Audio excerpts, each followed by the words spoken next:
Hey guys, it's Becca, and I'm coming to you midweek because sometimes when I'm going through the course of the week, I usually take good notes for you guys for the Sunday stuff. But sometimes there are little things that happen throughout the day, and maybe they're throughout the week or whatever, and it's just like a little and it may not be important enough to make the video of the week, but I feel like I'm missing out on giving them to you. So I'm gonna start a little thing, and I'm gonna call these Truth Nuggets.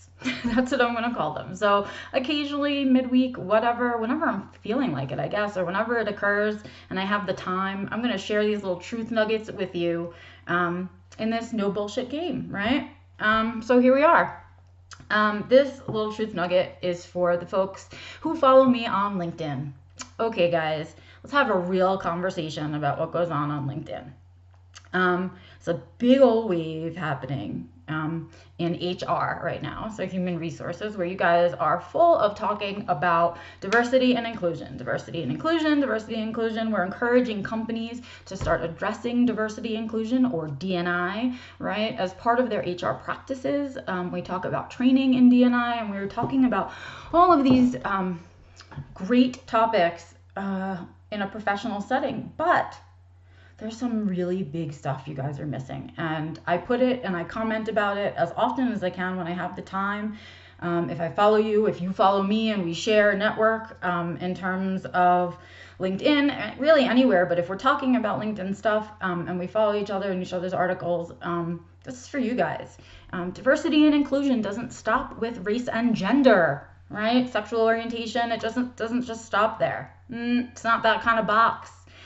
You guys are missing a huge part of our population, which is the disability population. And they too deserve to be mentioned in your D&I platforms. And if you're not doing it, get on the wave, especially those of you in the States.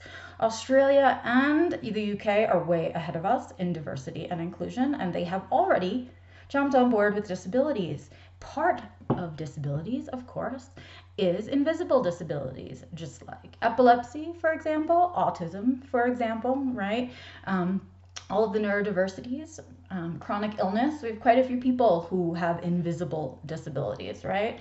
In fact, so much so, even though we talk about the disability, well, I'll come back to this. Okay, so long rant short, right? The truth nugget of the day is, if you guys are following me on LinkedIn and you are part of an HR professional, if you are a privileged human being that works in leadership, if you have a power position, if you make a lot of money, right? If you are able-bodied, as well as able-minded, I guess, if that's a thing, that's a position of privilege. And it's time that you push the conversations in your offices really far. Okay, your truth nugget of the day is the disability population is here. Now that we're doing remote work and flex time and everybody's doing everything on the computer, all of us should have a chance to work. The only thing that is keeping us out of the workplace are other people's intolerance of our differences. And that's a really sad state of affairs, that you could be pushing diversity and inclusion at the same time leaving out a huge proponent of the population. So if this is something that has touched you, if this is something that makes sense to you, if this little truth nugget is an aha moment for you and your organization, don't hesitate to reach out to me or your HR professionals and ask them to up your HR game, man. What are you doing? You're missing out on a huge population of people that, if you give them the flexibility with their time and effort, will work loyally for you like it's the 1950s, okay? That's all we want, is a chance. And there's a chance for you guys to learn something too along the way. So reach out to me. I'm here. I'm happy to consult with you and your businesses. But more than that, there are other people besides me who do this, right? All you got to do is open your eyes and ears a little bit. On the tail end of that, there's another big article that's sort of floating around, and for some reason they lump themselves into the same category for me. I guess they push that truth nugget button a little bit, in that we're finally having a conversation about disabilities. And there's this little article that came out on BBC today about how there's disability emojis now, right? And it's great, right? It's a person in a wheelchair.